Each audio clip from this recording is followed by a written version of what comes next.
In the co-main event, Gunnar Nelson went against Alan Jouban in what was a really exciting matchup between two top 15 guys in the welterweight division. It was going to be a matchup where you learned a lot about each of them as far as where they're at right now, where they can go next. For Jouban, he was 35 years old, really good kickboxer. He's brown belt in Brazilian Jiu-Jitsu. He's had some fights where he hasn't looked great, but he's had other fights where he's looked pretty good. So it was going to be interesting to see how he'd handle a guy like Gunnar Nelson, a guy who you'd imagine he'd have a striking advantage against.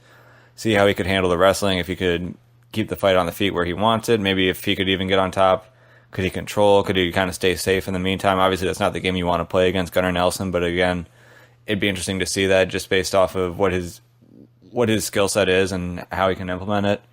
And then for Gunnar Nelson, he's a guy who had risen up around the top 10 before, lost to Damian Maia, took a couple steps back, and has worked his way back into the top 10 now. And now that he's got this really big win over Alan Jouban, it's going to be interesting to see where he goes next. So the finish came in the second round when Nelson cracked him with a straight right. As Jouban stepped back, he started to wobble, went up against the fence. Nelson threw a head kick. Jouban shot in. Nelson caught a guillotine and went down on his back, ended up getting on top of mount with it and got a pretty quick tap from it. It looked like Jouban was pretty much done at that point, and I guess it was nice for him. If you're already rocked, you'd rather get finished with a guillotine choke by a guy like Gunnar Nelson than to get pounded out and have your face smashed in. And Gunnar even mentioned in the post-fight press conference that he's like, oh, he's a model, I didn't want to mess up his face too much, which I thought was kind of a funny thing for Gunnar to say.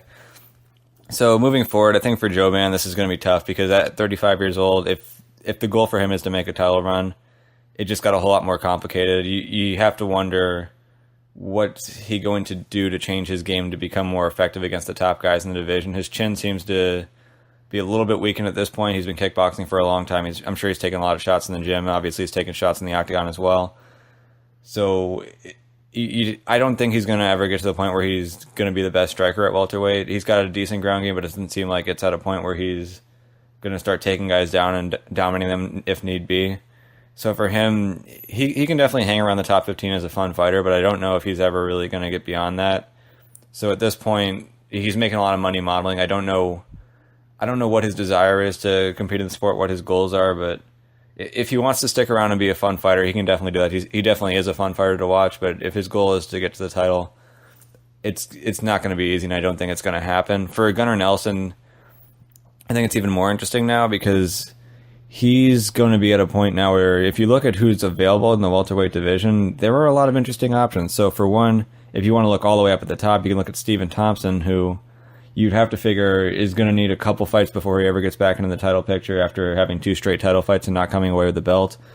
So Gunnar Nelson could be an option for him as far as if you're looking at Stephen Thompson. If Thompson wins that fight, then he can win that fight, kind of kill some time in the meantime, let the welterweight division work itself out, get another fight, and then maybe after that, if he wins and if Tyron Woodley doesn't have the belt anymore, then all of a sudden he's ready for another title shot.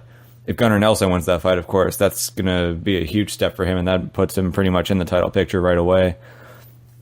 So I'm not sure if that's the fight they're looking for, but it's definitely on the table. You could also look at Robbie Lawler, who hasn't fought since the Tyron Woodley fight. Nelson could be an interesting style matchup for him. Nelson can definitely hit hard. Obviously, he rocked Alan Jouban, but it's not like he's known as a hitter. So if this long layoff for Robbie Lawler has been based around head trauma, that might be the right fight to get back into it, to go against a grappler like Gunnar Nelson, one who I'd imagine that Nelson wouldn't be able to take Lawler down, so it could give Lawler a good chance to win. But if Nelson does take him down and does impose his game, again, that's a huge message for him to get a win over a former champion and a guy who defended his belt multiple times at that. If you're looking to go a little bit slower with Gunnar, you can look at some of the guys who are even in closer proximity. So you can look at Neil Magny. That's an interesting fight. Magny, the most similar fight that I can think of that Magny was in was against Damian Maia. Now, obviously, Maia and Nelson are fairly different in their games. Maia is much more effective at getting the fight to the ground and getting on top. Nelson can do it, but his wrestling isn't as effective. He kind of just single shots a lot of his takedowns, whereas Maia will shoot in, and if he has to go to his back, and even almost sometimes it almost seems like he pulls mount or pulls half guard to work his way into a sweep, he'll do it. So a lot better with the chain wrestling, but if he can get Neil Magny down, there's a good chance for him to be able to win that fight. And again, that's a win over a guy who's just outside of the top 5. That pushes him closer, buys him a little bit more time to develop his game. I think at this point, that's really what the big question is if you're Gunnar Nelson and if you're John Kavanagh, do you feel like he's ready for the top right now, or do you want to give him a little bit more time, let him develop his game a little more? If you're looking to develop the game a little more, then that's probably a good fight to make. Outside of Magny, if you're looking at another guy in the top 10 that Gunnar Nelson could fight, you could look at Donald Cerrone. Now, Cerrone's coming off of a knockout loss to Jorge Masvidal. You like to see him get a little bit of time off. He's been very active. It looks like he's been taking a lot of shots. He took a lot of hard shots in the Matt Brown fight. It looked like that kind of rolled over into the Jorge Masvidal fight and didn't really help him look too good out there. So hopefully for him, he takes some time off. But even if he is ready to fight again and fight again soon, Leon Edwards had called him out. I think there are a lot of other really interesting matchups that he could possibly have within the top 10. So if you're looking at Gunnar Nelson, I think his next matchup is probably going to be between Wonderboy Thompson if they're really, really looking to push him really fast. It could be Robbie Lawler depending on what his schedule is, or it would be Neil Magny, who I think is the most likely next opponent for him.